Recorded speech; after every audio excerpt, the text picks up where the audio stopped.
നമുക്ക് മൂന്നാമത്തെ ക്വസ്റ്റൻ ഇതാണ് 15.625 ക്യൂബ് റൂട്ട് ഡാഷ് ആണെന്ന്. അതായത് ഇതിന്റെ ക്യൂബ് റൂട്ട് കണ്ടുപിടിക്കുക എന്നുള്ളതാണ്. അപ്പോൾ ഇവിടെ തന്നിരിക്കുന്ന ഒരു വലിയ സംഖ്യയാണ്. ഈ പോയിന്റ് നോക്കി ഒഴിവാക്കി കഴിഞ്ഞാൽ ഒരു വലിയ സംഖ്യ നമ്മൾ കൺസിഡർ ചെയ്യാം. അല്ലെ 15.625 എന്ന് പറഞ്ഞാൽ ഒരു ചെറിയ സംഖ്യ, 15 എന്ന ചെറിയ സംഖ്യ നമ്മൾ അതിന് മൊത്തമായിട്ട് നോക്കുമ്പോൾ അത് വലിയ സംഖ്യ പോലെ തോന്നില്ല. അപ്പോൾ നമ്മൾ ഇവിടെ റൂട്ട് കാണാം, ക്യൂബ് റൂട്ട് കാണാം, റൂട്ടല്ല ക്യൂബ് റൂട്ടാണ് കാണേണ്ടത്. അപ്പോൾ ക്യൂബ് റൂട്ട് കാണാൻ നമ്മൾ ആദ്യം പോയിന്റുകൾ ഒന്ന് ഒഴിവാക്കാം. അപ്പോൾ പോയിന്റുകൾ ഒഴിവാക്കാൻ മുകളിൽ നമുക്കറിയാം ഈ 3 സ്ഥാനങ്ങളുണ്ട്. നമുക്ക് ശരിക്കും ചെയ്യേണ്ട 1000 കൊണ്ട് മുകളിൽ ഗുണിച്ച പോയിന്റ് ഇടും. അപ്പോൾ 1000 കൊണ്ട് മുകളിൽ ഗുണിക്കുമ്പോൾ എന്ത് ചെയ്യണം? താഴെയും ഒരു 1000 കൊണ്ട് ഗുണിക്കുക എന്നുള്ളതാണ്. കാരണം മുകളിലും താഴെയും ഒരേ സംഖ്യ ഗുണിച്ചതില്ല, അതിന്റെ വാല്യൂ മാറുന്നില്ല. അപ്പോൾ 15.625 വാല്യൂ നിലനിർത്തിക്കൊണ്ട് അതിന് പോയിന്റ് ഒഴിവാക്കാൻ ചെയ്യേണ്ടത് മുകളിലും ആ പോയിന്റ് 3 സ്ഥാനങ്ങളുണ്ട്, 3 പൂജ്യം വരുന്ന 1000 കൊണ്ട് ഗുണിക്കും. അതിന് പകരം താഴെ 1000 കൊണ്ട് ഗുണിക്കും. അപ്പോൾ മുകളിൽ ഗുണിച്ച് കഴിഞ്ഞാൽ നമുക്ക് കിട്ടുക 17,625 അല്ലെ 17,625 കിട്ടും. താഴെ നമുക്ക് കിട്ടുന്നത് 1000. അപ്പോൾ ഇതിന്റെ ക്യൂബ് റൂട്ടാണ് നമുക്ക് കാണേണ്ടത്. അപ്പോൾ ക്യൂബ് റൂട്ട് ഓഫ് എന്താണ് കാണേണ്ടത്? 17,625 ഡിവൈഡ് ബൈ 1000 ആണ്. അപ്പോൾ ഇനി നമ്മൾ ചെയ്യേണ്ടത് ഈ മുകളിലുള്ള എൻ്റെ ക്യൂബ് റൂട്ട് കാണുന്നതാണ്. അപ്പോൾ 15,625 ക്യൂബ് റൂട്ട് നമുക്ക് കാണണം. അത് divide by 1000 cube root. 1000 cube root സുഖമായിട്ട് കിട്ടും. എത്രയാണ്? 10 ആണ് വരിക. അല്ലെ 10 ക്യൂബാണ് 1000. ഇനി അതിന് മുകളിൽ വരുന്ന ഈ 17,625 ക്യൂബ് റൂട്ട് നമുക്ക് കാണുന്നതുകൊണ്ട് തന്നെ നമ്മൾ ഇത് ചെയ്യേണ്ടത് ക്യൂബ് റൂട്ട് കാണാൻ നമ്മൾ ആദ്യം ഈ 3 സ്ഥാനം മാറ്റി ഒരു അടയാളപ്പെടുത്തുക. പോയിന്റ് ഇടാനുള്ള പോയിന്റ് ഓൾറെഡി കാണുന്നത് 3 സ്ഥാനം മാറ്റി അടയാളപ്പെടുത്തുക.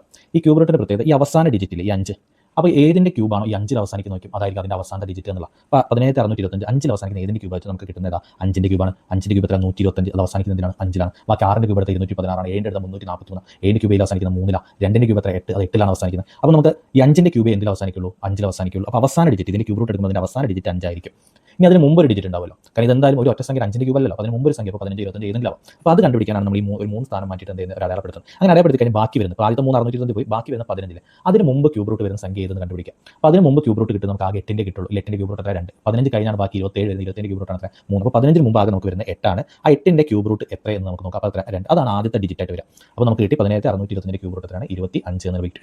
ഇനി നമ്മൾ നോക്കേണ്ട ഈ 1000ന്റെ ക്യൂബ് റൂട്ട് എന്താ വരിക? നമുക്ക് നേരത്തെ പറഞ്ഞു എത്ര? 10 ആണ്. അപ്പോൾ 15/10 എന്ന് വരും. ഇനി ഇത് നമുക്ക് എന്ത് ചെയ്യാം? വെട്ടി ചെറുതാക്കാൻ വേണമെങ്കിൽ 25ന് നമുക്ക് 5 കൊണ്ട് അടിച്ചാൽ നമുക്ക് കിട്ടും 5. 10ന് 5 കൊണ്ട് അടിച്ചാൽ നമുക്ക് കിട്ടും 2. അപ്പോൾ 5/2 എന്ന് കിട്ടി. ഇനി ഇതിനെ വീണ്ടും ചെറുതാക്കാൻ പറ്റുന്ന നമ്മൾ വെച്ചോ 5/2. ഉത്തരം രണ്ട് ഓപ്ഷനിൽ ഏതാണ്? ഡി ആണ്.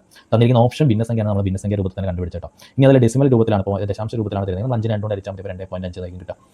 ഓക്കെ ആണല്ലോ. നമുക്ക് അടുത്ത ചോദ്യത്തിലേക്ക് പോകാം.